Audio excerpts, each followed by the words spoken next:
On March 22nd, the European Union, the United States, the United Kingdom, and Canada jointly sanctioned Chinese Communist Party officials and entities for ambushing human rights in Xinjiang, and the Communist Party immediately retaliated with sanctions against the European Union, further worsening relationships between the Communist Party and the West. Such Chinese war-wolf diplomacy has caused a strong backlash from European countries. Even Italy, the only country in the group of 7 that has signed a Belt and Road Agreement with the Chinese Communist Party, summoned the Chinese ambassadors abroad to express its protest after March 24th.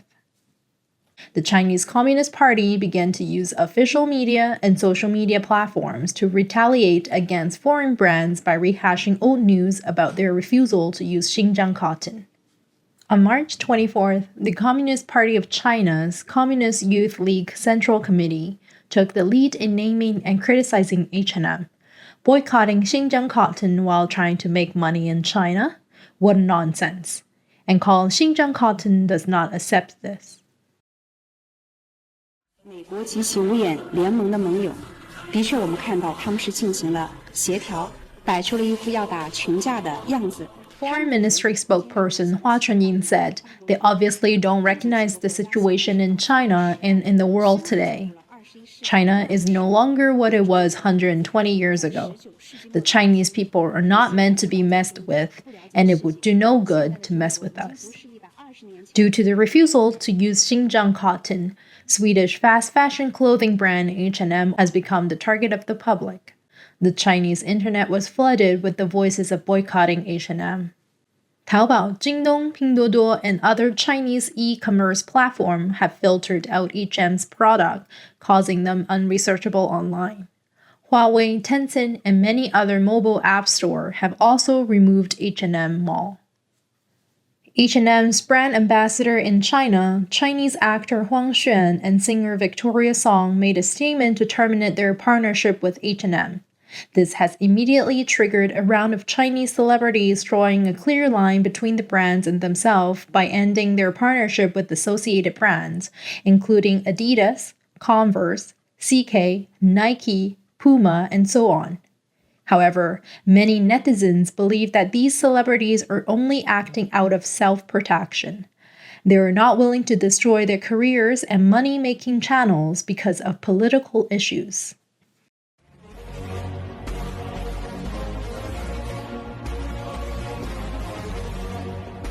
In response to the boycott, H&M China announced that it has always managed its global supply chain in an open and transparent manner, ensuring that their suppliers around the world comply with their sustainability commitments and do not represent any political stance.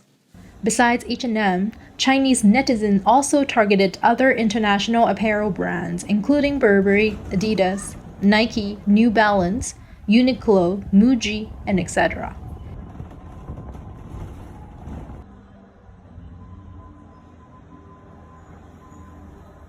These brands have all made statements in the past 2 years refusing to use Xinjiang Cotton, and they're also members of the Better Cotton Initiative. The association said in October last year that it had stopped certifying and guaranteeing Xinjiang Cotton due to allegations of forced labor and human rights violations in the region. H&M's statement of refusal to use Xinjiang Cotton was issued in October last year and did not cause much of a controversy at the time. However, now the Chinese Communist Party has suddenly rehashed this old news. So, what is the real state of mind of the average Chinese citizens? Let's take a look at the following scenes. On March 26, a screenshot went viral on Weibo. The picture shows that all e-commerce platforms opened a Nike women's shoes rush at 8 p.m. that night. Before the opening of the sales, there have been 337,000 reservations. All the inventories are sold out in a few seconds after the sale starts. As the H&M store in Beijing Xidan Joy City, where many customers are still shopping and queuing outside the fitting room. Staff said that although the online platform Tmall has taken down H&M's products, The physical stores are not currently affected. These situations may be heartbreaking for some Chinese who are known as little pinkos. Because the Communist Party's flag is red, this nominally patriotic group has been dubbed the pinkos. But many Chinese note that the CCP is not the same as China and that loving the party does not mean loving the country. Therefore, I believe that there is not much of a barrier in the minds of these Chinese people to buy H&M and to buy Nike shoes. Xinjiang is the #1 cotton-producing region in China, producing about 1/5 of the world's cotton each year. A BBC investigation last December reported that hundreds of thousands of ethnic minorities, including Uyghurs, were forced to work in Xinjiang cotton fields. In response to questions, Hua Chunying provided photos of African slaves working in the United States a century ago as a comparison, adding that forced labor does not exist in Xinjiang, and advising those involved to go to Xinjiang and take a look. Mr. Hu Ping, the chief editor of Beijing Spring, said, "Western countries have been raising the hope to visit. First, we can visit freely. And second, if we go to Xinjiang and meet some local people, the Chinese government should not punish those people. If you want to punish them, who dares to speak the truth?" Regarding the recent boycotts against foreign brands, some analysts believe it will also hurt China itself, and the Communist Party is not expected to encourage a boycott of more international brands. Qin Peng, a political and economic analyst, said these brands have tens of thousands of stores and factories in China, and if they're all boycotted, then all of these factories will have to be closed down. If they're closed, so many people will be laid off, and the Chinese Communist Party will have to worry about these people creating trouble for him.